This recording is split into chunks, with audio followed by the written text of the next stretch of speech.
Hey,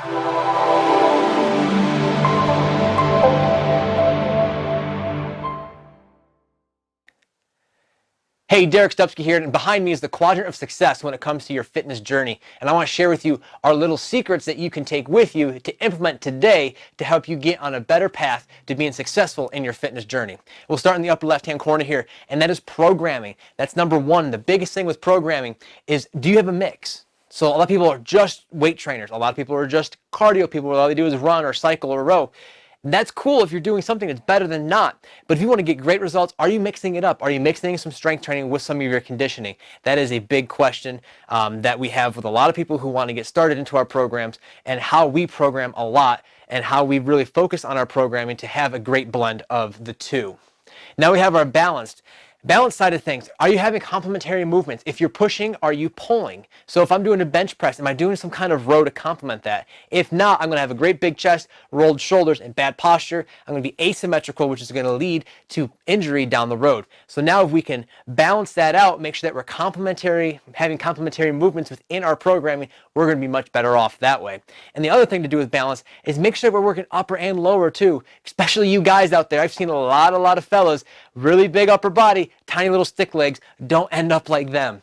And the last and final one is 3 times a week. We found people who get the best results come to us at least 3 times a week. That's where we're able to make a great mixed and balanced program for them, and they get the best results doing it that way. Then we move on to our goals. One of the biggest things I ask so many people when we talk about goals is, what is your why? What is your emotional connection to it?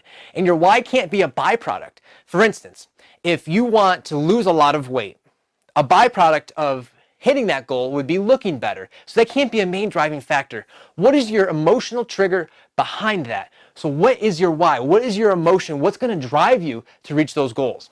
Your GPS. Just like if you don't know where to go somewhere, you grab your phone right here, you punch in the GPS coordinates, you punch in where you want to go, and then the map will tell you what turn to take, how fast to go, what exit to take, etc., etc. And so it's the same idea when we're setting goals. So we have our GPS, we have our destination, just like we were to punch into our phone or our GPS system, and then the journey to get there. What exit to take, what turn are we taking, how much longer do we have, etc., etc. So what we're going to do is try to find our deadline, which is one of the last ones on the board here. What is our deadline? What is our destination? What do we want to reach, and when do we want to reach it? And then from there, reverse engineer back to today to know what steps you have to take to make sure that journey goes smoother than it should. And that falls into the plan of attack mode as well. So if we have plan of attack into our journey, how are we going to reach those goals? So if we have a big goal, how are we going to reach it? What's the step-by-step phases that we're going to do? And 2, how are we going to lay out a map so we can be successful within that journey? So it's one thing to say, oh, I want to lose 40 pounds. I want to lose 50 pounds. I want to bench press 300, whatever it might be. But do you have a map in place, step-by-steps on how you're going to do it? That is a big thing. It doesn't take very long to do, but it's a crucial part in the goal-setting process. And then we mentioned it just briefly here, phases.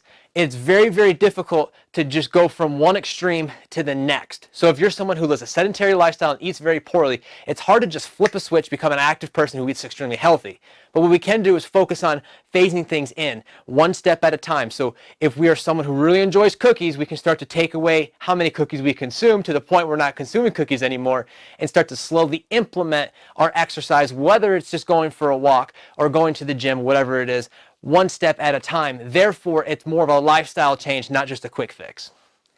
Moving on to the bottom left-hand corner here, this is our nutrition side. And with the nutrition, we have our portion sizes. This is something that is absolutely huge. A lot of people in a lot of restaurants, you go and order a meal, and it's gigantic. In reality, your portion sizes should be much smaller than that, and they are certainly based upon the way your body is right now. So if this is something that you're interested in, I highly recommend you go and find out what your proper portion sizes are going to be for yourself. Your calorie intake, once again, very specific to the person. However, that falls right in line with your portion sizes. If you are consuming gigantic portions, you're probably consuming way too many calories. On the flip side, a lot of people don't consume enough calories when they want to lose weight. They think that less is more. In this particular situation, it's not. We have to be consuming enough calories so that our metabolism can stay up and help us burn that unwanted fat. And then we move on to the healthy versus non. And this is not a brain buster. It's not rocket science. You don't need a degree. You don't need special education. A lot of people know what's healthy and what's not, but it's the decisions that we make that lead to us choosing not healthy foods and puts us in a situation where we're frustrated with our health. Your water consumption, how much water are you taking in?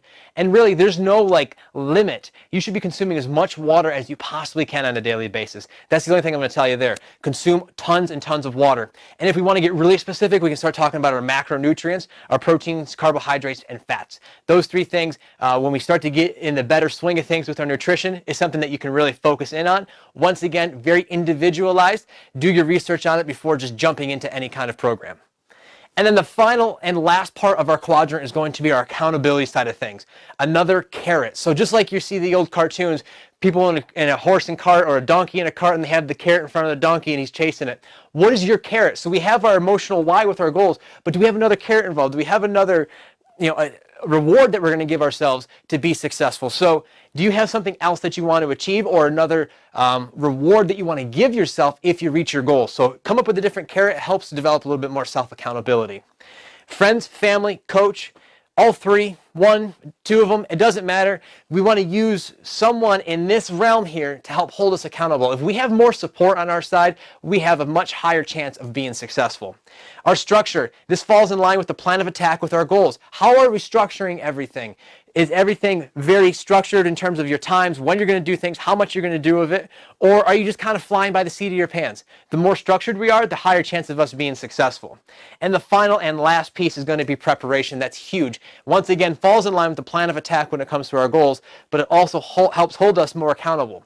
For instance, if you are someone who gets fast food a lot because it's convenient, well, we really want to focus on creating our own fast food. And what I simply mean by that is you will take the time on a day that you have off, an hour, hour and a half of your time, and prepare a lot of food and sort them and categorize them so that when you're in a pinch for time, all you're doing is going into your fridge and grabbing your pre-made food, heating it up, and you're out the door. So that way we're not making bad decisions when we're on the fly. If we can prepare, the more that we can prepare, the higher chances we have of being successful.